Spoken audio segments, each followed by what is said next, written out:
अस्सलाम वालेकुम class. Next आपका टॉपिक है टुंड्रा इकोसिस्टम। इसमें सबसे पहले आपको लोकेशन बता रहे हैं। The last biome seen before reaching the polar ice caps is the Arctic tundra, a vast treeless region bordering the Arctic ocean.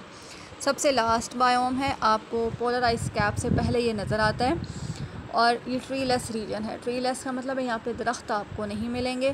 Bordering the Arctic ocean, Arctic ocean को इसने surround किया हुआ है या उसके बॉर्डर पे मौजूद है। It is used to describe types of vegetation in treeless high latitude between taiga and polar ice caps। अब अगर आप लैटीट्यूड पे देखें तो आपको जो यहाँ पे वेजिटेशन मिलेगी या जो प्लांट्स मिलेंगे वो इस तरह के होंगे कि वो वहाँ पे दरख्त वगैरह नहीं होंगे, ग्रास टाइप आपको प्लांट्स नज़र आएंगे लैटीट्यूड पे, टैगा और पोलर आइस कैप्स के दरमियान में। और अगर आप एल्टीट्यूड पे देखें, एल्टीट्यूड मीन अब आप बुलंदी पे चले गए हैं। लैटीट्यूड का मतलब होता है इक्वेटर के करीब ही या अर्थ सरफेस के ऊपर ही, ठीक है, टूवर्ड्स द नॉर्थ और साउथ पोल। लेकिन अब आप अल्टीट्यूड पे जा रहे हैं तो अल्टीट्यूड का मतलब बुलंदी पे, ठीक है। तो ये आपको नज़र आएंगे mountain above timber line such as mountain of Karakoram and को हिंदुकुश इन पाकिस्तान।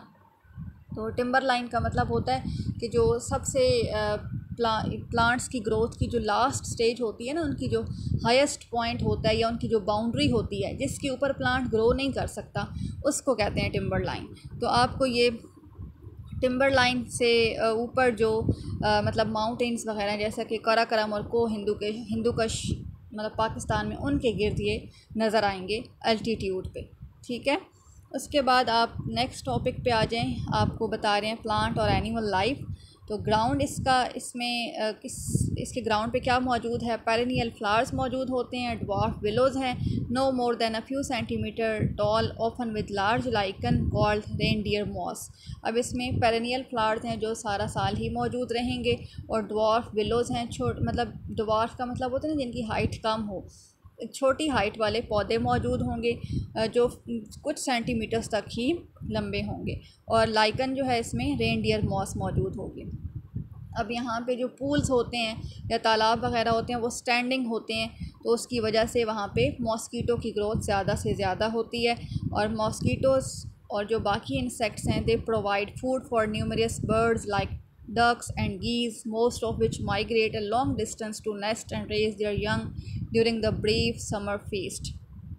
अब मॉस्कीटोज़ और इंसेक्ट्स की मौजूदगी बहुत से बर्ड्स के लिए फूड का ज़रिया बनती है, जैसे डक्स और गीज़ जो है ये डक की तरह की ही होती है।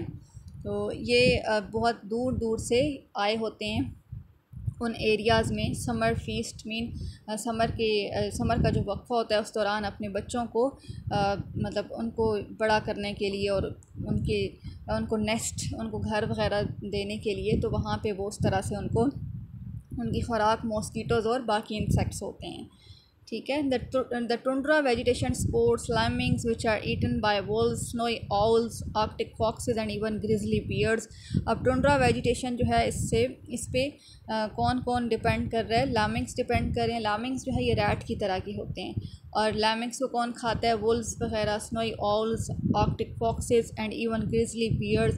ग्रिजली बियर भी ये बियर ही है, रीच ही है, जैसे ये ब्राउन बियर भी इसको आप कह सकते हैं, ज़रा बड़े साइज़ का होता है, ठीक है। तो इसमें प्लांट और एनिमल लाइफ में आपको समझ आ गया होगा कि प्लांट्स कौन कौन से हैं। पेरेनियल फ्लावर्स, ड्वार्फ विलोज़, और इसके अलावा रेनडियर मॉस मौजूद हैं। और फिर वहाँ का हैबिटेट ऐसा है कि वहाँ पे जो पूल है वो स्टैंडिंग पूल है और उस पर बहुत से मॉस्कीटोज़ ग्रो कर सकते हैं, उनका वो हैबिटेट है। उन मॉस्कीटोज़ और इंसेक्ट्स पे कौन फीड करता है? बहुत से बर्ड्स। अब वो बर्ड्स डक्स और गीज़ वगैरह हैं जो दूर दूर के इलाकों से वहाँ पे आए होते हैं अपने बच्चों को उनको बड़ा करने के लिए या उनके लिए वहाँ पे रिप्रोडक्शन के सिलसिले में वो वहाँ पे समर फीस्ट के दौरान आए होते हैं। अब जो वेजिटेशन है उस पर कौन डिपेंड कर रहा है? लैमिंग्स को कौन खा रहा है? Wolves, snowy owls, Arctic foxes और ग्रिजली बियर्स। तो इस तरह की प्लांट और एनिमल लाइफ टुंड्रा बायोम में मौजूद है। उसके बाद आप ह्यूमन इम्पैक्ट पे आ जाएं, तो उसमें आपको बता रहे हैं कि the tundra is perhaps the most fragile of all the biomes because of its short growing season. अब टुंड्रा जो है ये सबसे फ्रेजाइल बायोम है। फ्रेजाइल का मतलब होता है बहुत नर्म और नाजुक सा, ठीक है। उसकी वजह क्या है? क्योंकि इसका ग्रोइंग सीज़न बहुत शॉर्ट है। ज़्यादातर यहाँ पे आइस रहती है या ठंड रहती है, जिसकी वजह से इसका ग्रोइंग सीज़न बहुत कम है।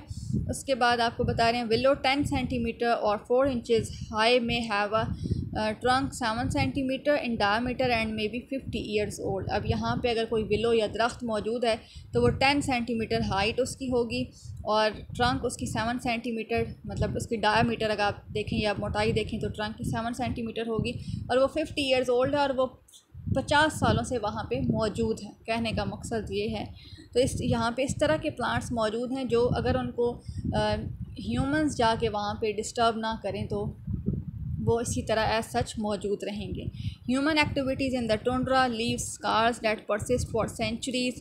ये कह रहे हैं कि अगर ह्यूमन एक्टिविटीज़ टुंड्रा में हों तो उनकी इस तरह के स्कार्स होते हैं, इस तरह के निशान होते हैं जो सेंचुरीज़ तक परसिस्ट करते हैं, सदियों तक वहाँ पे उनके असरात मौजूद रहेंगे। लेकिन किस्मती से, फॉर्चुनेटली मीन किस्मती से, the tundra inhabitants for the tundra inhabitants, the impact of civilization is localized around oil drilling sites, pipelines, mines and military bases। लेकिन खुशकिस्मती से कि जो टुंड्रा में ह्यूमन इम्पैक्ट है वो किसके गिर्द मौजूद है? Drilling sites, oil drilling sites के गिर्द, पाइपलाइंस, माइंस और मिलिट्री बेसिस के गिर्द। तो इस वजह से टुंड्रा के अंदर जो वेजिटेशंस हैं या एनिमल या प्लांट लाइफ है वो ह्यूमन एक्टिविटीज़ की वजह से इतनी ज़्यादा डिस्टर्ब नहीं हुई। अगर तो वो डिस्टर्ब हो तो उसके निशानात साल सदियों तक मौजूद रहते हैं।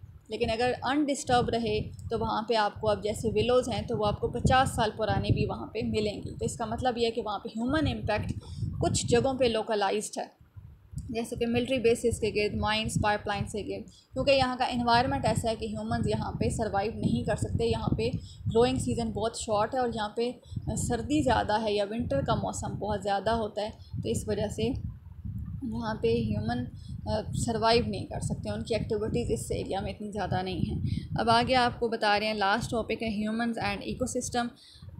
The expanding human population has left relatively few ecosystems undisturbed। जैसे जैसे इंसानी आबादी बढ़ रही है बहुत कम ही इकोसिस्टम्स होंगे जिनको हमने मुतासिर नहीं किया। Our impact on natural ecosystems are so diverse and wide ranging that they far exceed the scope of this book। अगर हम नेचुरल इकोसिस्टम्स पे ह्यूमन इम्पैक्ट देखें तो वो इतना डाइवर्स है, इतना ज़्यादा है कि हम उसको बुक में एक्सप्लेन ही नहीं कर सकते। Ecosystems dominated by people tend to be simple, that is they have fewer species and fewer community interactions that an undisturbed ecosystem। अगर कोई इकोसिस्टम है वहाँ पे इंसानों ने जाके रहना शुरू कर दिया है या इंसानों ने उसको मुतासिर कर दिया है तो वो इकोसिस्टम बहुत सिंपल हो जाएगा, क्योंकि वहाँ पे स्पीसीज़ बहुत कम होंगी, आपको प्लांट्स, एनिमल्स बहुत कम मिलेंगे, उनका इंटरेक्शन बहुत सिंपल हो जाएगा। तो अनडिस्टर्ब्ड इकोसिस्टम में ऐसा नहीं होता, वहाँ पे प्लांट्स, एनिमल्स नेचुरली मौजूद होते हैं, उनका इंटरेक्शन होता है। लेकिन जिन इकोसिस्टम्स को ह्यूमन डिस्टर्ब कर देते हैं वहाँ पे लाइफ बहुत सिंपल हो जाती है और वो डोमिनेट हो जाती है ह्यूमन से। ठीक है।